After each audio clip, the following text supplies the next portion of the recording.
Hello friends, कैसे हैं आप सब। उम्मीद करता हूं कि सभी लोग स्वस्थ होंगे, मस्त होंगे।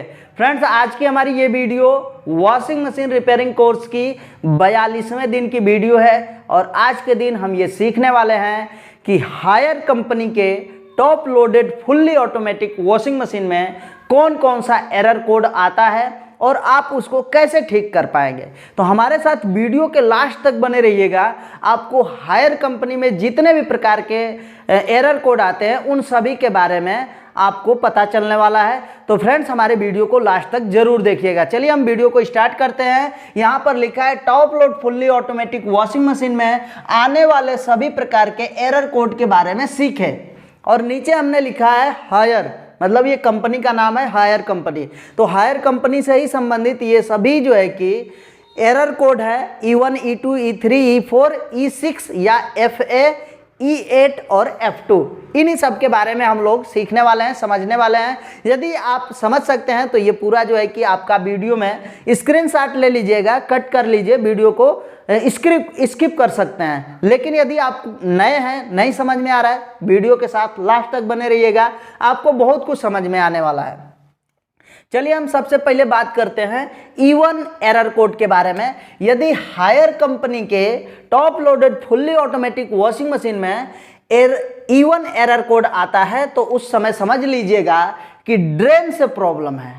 ड्रेन प्रॉब्लम का मतलब क्या होता है कि जब भी मशीन पानी निकाल रही है, निकालने का प्रयास कर रही है, उस समय पानी आपका निकल नहीं पा रहा है। जैसे वॉशिंग मशीन के अंदर पानी आता है, कपड़े धुलने के बाद पानी को निकालना भी पड़ता है। तो पानी को निकालने के लिए जब भी पीसीबी जो है कि चालू कर रहा है ड्रेन मोटर को, तो हो सकता है ड्रेन मोटर नहीं चल रहा है या फिर ड्रेन मोटर चालू हो रहा है फिर भी पानी नहीं निकल रहा है। तो इसमें क्या क्या चीज़ें आपको चेक करना पड़ेगा। तो पहले आप बढ़िया से चेक कर लीजिएगा ड्रेन मोटर सही है कि नहीं।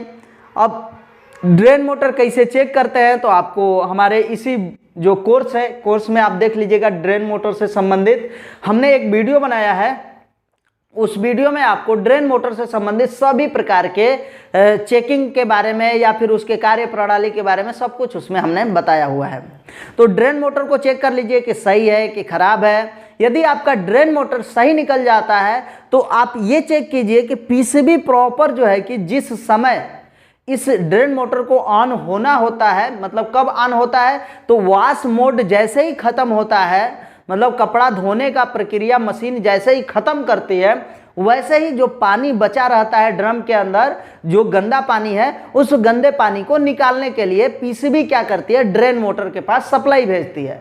अब हो सकता है कि पीसीबी उस समय सप्लाई ड्रेन मोटर को नहीं भेज पा रही होगी, तो ये जिसके वजह से हमारा ड्रेन मोटर नहीं चल पा रहा है। तो ये पीसीबी का फॉल्ट हो सकता है। पीसीबी से लाइट नहीं आएगी तो पीसीबी भी खराब हो सकती है या फिर आपका ड्रेन मोटर खराब होगा।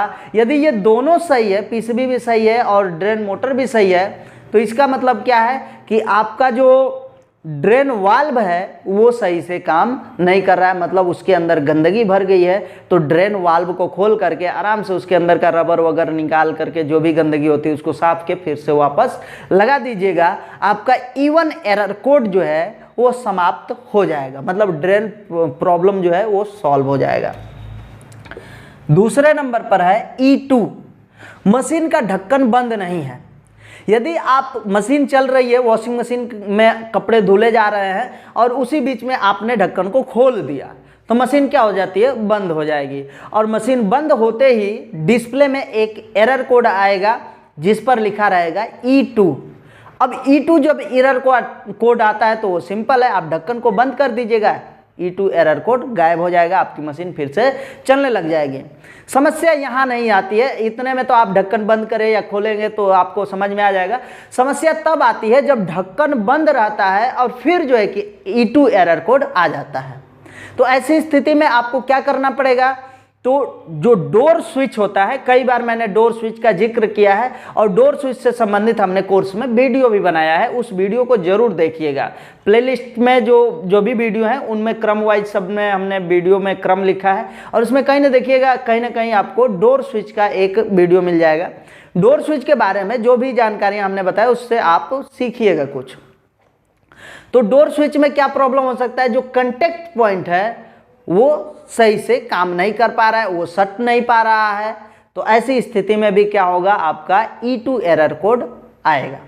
यदि ये सट गया, यदि ये सट जा रहा है तो E2 एरर कोड आपका समाप्त हो जाएगा। तो मतलब इसके लिए क्या करना पड़ेगा, जो डोर स्विच का कांटेक्ट पॉइंट है उसको रेग मार लगा करके या फाइल मार करके साफ कर लीजिए। जो भी कार्बन ऑर्बन आया है कांटेक्ट पॉइंट पर वो हट जाएगा, आपका E2 एरर कोड समाप्त हो जाएगा। तीसरा का बात करते हैं E3, अनबैलेंस है, मशीन अनबैलेंस हो गई है। मतलब यह है कि आपने मशीन को समतल स्थान पर नहीं रखा है, तो जिसके वजह से आपके मशीन में E3 एरर कोड आएगा। अब यदि मशीन को आपने समतल कर दिया फिर भी E3 एरर कोड आ रहा है, तो इसका मतलब यह है कि आपने मशीन के अंदर जो कपड़े डाले हैं वो सही तरीके से लेयर बाय लेयर जो बैठा करके रखा जाता है वो नहीं है, किसी एक साइड कपड़े का जो है कि भार है, जिसके वजह से जब भी मोटर चल रहा है तो स्पिन के टाइम में ये प्रॉब्लम आती है। स्पिनिंग जैसे वॉश तो हो जाएगा नॉर्मली, यदि आपका अनबैलेंस भी रहेगा तो नॉर्मली वॉश हो सकता है, लेकिन स्पिनिंग के समय जो है कि पूरा ड्रम को घूमना होता है तो मशीन के ऊपर जो है कि थोड़ा सा लोड बढ़ जाता है, तो उस समय जो है कि आपका मशीन कंपन करेगा, हिले डुलेगा। तो ऐसे में क्या है कि आपने कपड़े को सही तरीके से उसके अंदर लगा दीजिए, लेयर बाय लेयर करके बैठा दीजिए, जिससे आपकी मशीन उन कपड़ों को ले करके पूरी तरह से घुमा देगी और आपका कपड़ा जो है कि सूख जाएगा। मतलब E3 एरर कोड आपका गायब हो जाएगा। लेकिन आपने कपड़ों को भी सही कर लिया, मशीन को समतल स्थान पर रख दिया, फिर भी जो है कि ये अनबैलेंस मतलब E3 वाला एरर कोड आ रहा है, तो इसका मतलब ये है कि जो बैलेंसिंग राड है, राड के नीचे 4 गो राड होता है, चारों राड में से किसी एक राड का देख लीजिएगा नीचे के तरफ का स्प्रिंग जो है टूट गया होगा, खराब हो गया होगा, जिसके वजह से आपका जो पूरा ड्रम है एक साइड झुक गया होगा।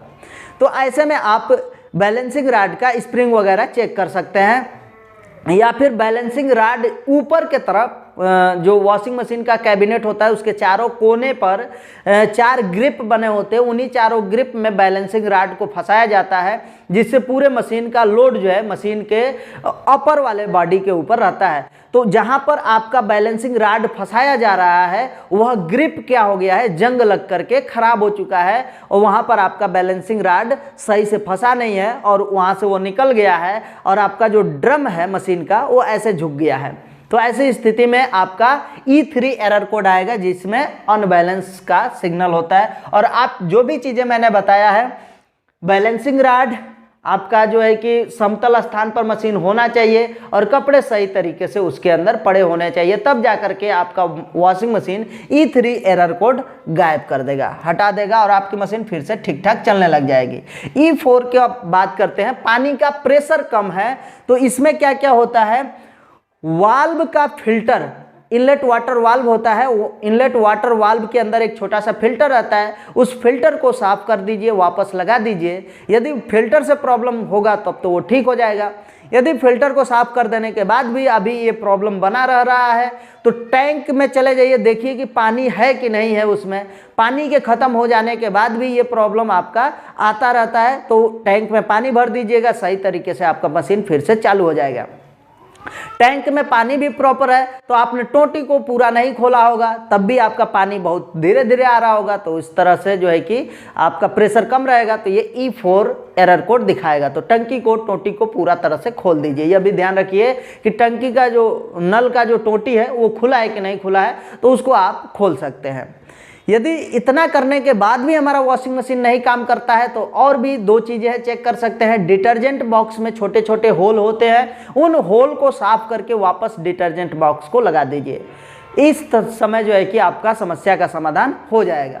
यदि फिर भी समस्या वैसे ही बनी रह रही है तो एक बार ये भी चेक कर सकते हैं कि जो ड्रेन पाइप है उसमें से ध्यान से देखिए कि पानी क्या लगातार बाहर की तरफ निकल रहा है क्या।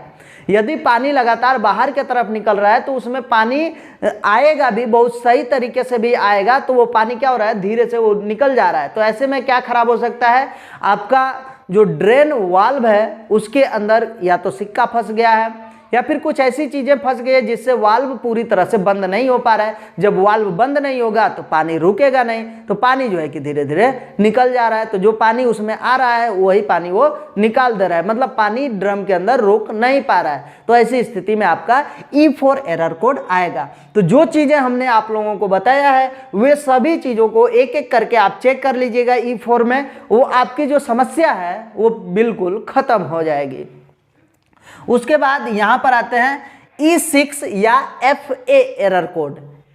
किसी मशीन में E6 लिखेगा, किसी में FA लिखेगा। जैसे हायर कंपनी का मशीन है तो कई मॉडल में आएगा, तो कई मॉडल में से किसी एक मॉडल में आपका E6 लिख सकता है, किसी में FA लिखेगा।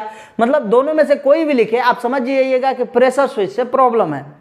प्रेशर स्विच क्या काम करता है, तो पानी को सेंस करने का काम करता है, समझने का काम करता है कि पानी लेवल जो जितना आपने सेट किया है उतना पानी आ चुका है कि नहीं आया है। तो ये सारा काम जो है कि हमारा प्रेशर स्विच का है।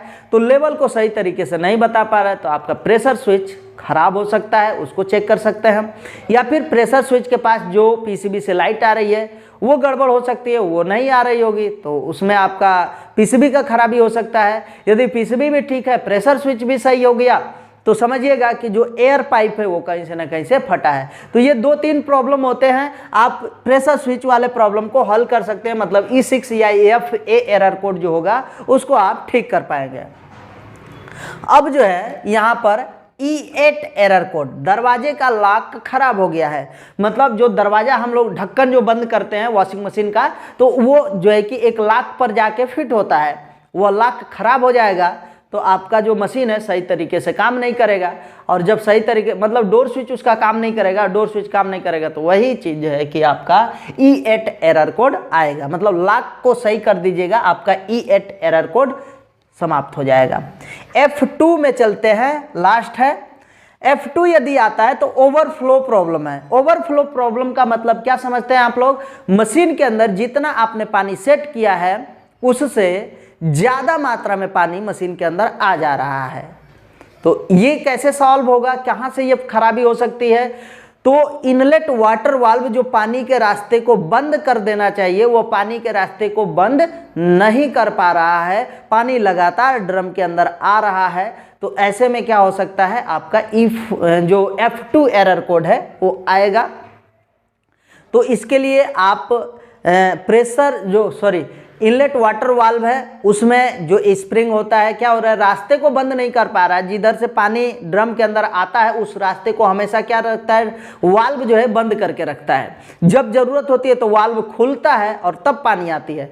लेकिन इस वॉशिंग मशीन के जो इनलेट वाटर वाल्व है वो परमानेंट खुल चुका है। परमानेंट कैसे खुल जाता है, तो उसके अंदर एक स्प्रिंग होता है, स्प्रिंग पानी में लगातार रहता है, तो पानी में रहने के कारण उसमें जंग भी लग सकता है। तो जंग लग करके स्प्रिंग खराब हो गया है, तो रबर का जो वाशर है उस रास्ते को बंद नहीं कर पाएगा, क्योंकि स्प्रिंग ही रबर के वाशर को दबाता है, तब जाके रास्ता बंद रहता है। तो स्प्रिंग जब खत्म हो गया है, सड़ गया है, गल गया है, तो आपका जो रास्ता जिधर से पानी निकल रहा है वो लगातार पानी जो है कि ड्रम के अंदर आ रहा है। तो ऐसे में आपको जो इनलेट वाटर वाल्व में बदल देना चाहिए, तो आपका F2 एरर कोड समाप्त हो जाएगा। उसके बाद यदि मान लेते हैं इनलेट वाटर वाल्व आपका प्रॉपर काम कर रहा है, सही से काम कर रहा है, तो ऐसी स्थिति में आप प्रेशर स्विच को चेक कर सकते हैं। प्रेशर स्विच मतलब इसको क्यों चेक करना है, क्योंकि कभी कभी ऐसा होता है कि पानी उसमें भरता जा रहा है, लेकिन आपका जो प्रेशर स्विच है वो काम नहीं कर रहा है, मतलब सही से अपना काम नहीं करेगा, तो पीसीबी को संकेत नहीं भेजेगा, और वही जो है कि वाटर लेवल को मतलब कि एक निश्चित लेवल तक लाने में मदद करता है, वही सेंस करता है, उसी को सेंसर भी कहते हैं, वाटर लेवल का सेंसर है। तो इसका मतलब यह है कि आपका सेंसर सही से काम नहीं कर रहा है, मतलब प्रेशर स्विच काम नहीं कर रहा है, तो प्रेशर स्विच खराब हो सकता है, या प्रेशर स्विच के पास जो लाइट आ रही है वो नहीं आ रही होगी, या फिर प्रेशर स्विच से संबंधित जो पाइप है वो खराब हो सकता है। तो इन सभी समस्याओं का जो समाधान है, जो जो चीज़ें हमने बताया है उसमें आप चेक कीजिएगा, तो आपका F2 एरर कोड गायब हो जाएगा। तो फ्रेंड्स, हमें उम्मीद है कि आपको आज की ये वीडियो समझ में आई होगी। यदि आपका कोई सवाल रह गया है, जो भी बातें हमने बताया उसमें से कुछ न समझ में आया हो, तो आप इस वीडियो के कमेंट बॉक्स में अपना कमेंट छोड़ सकते हैं। यदि आप हमको सुझाव देना चाहते हैं तो भी आप वीडियो के कमेंट बॉक्स में अपना सुझाव लिख दीजिएगा। यदि आप पूरा कोर्स करना चाहते हैं, हमारे चैनल पर अपलोड होने वाले सभी कोर्स को करना चाहते हैं, तो इसी वीडियो के डिस्क्रिप्शन बॉक्स में एक बार अपना जा करके चेक कर लीजिएगा। प्लेलिस्ट का लिंक मिलेगा, सभी प्रकार के कोर्स का प्लेलिस्ट का लिंक आपको उसी डिस्क्रिप्शन बॉक्स में मिल जाएगा, जहां से आप सभी वीडियो को आसानी से देख सकते हैं। तो चलिए फ्रेंड्स, आज के लिए बस इतना ही। मिलते हैं नेक्स्ट वीडियो में नेक्स्ट टॉपिक के साथ। तब तक के लिए जय हिंद, वंदे मातरम।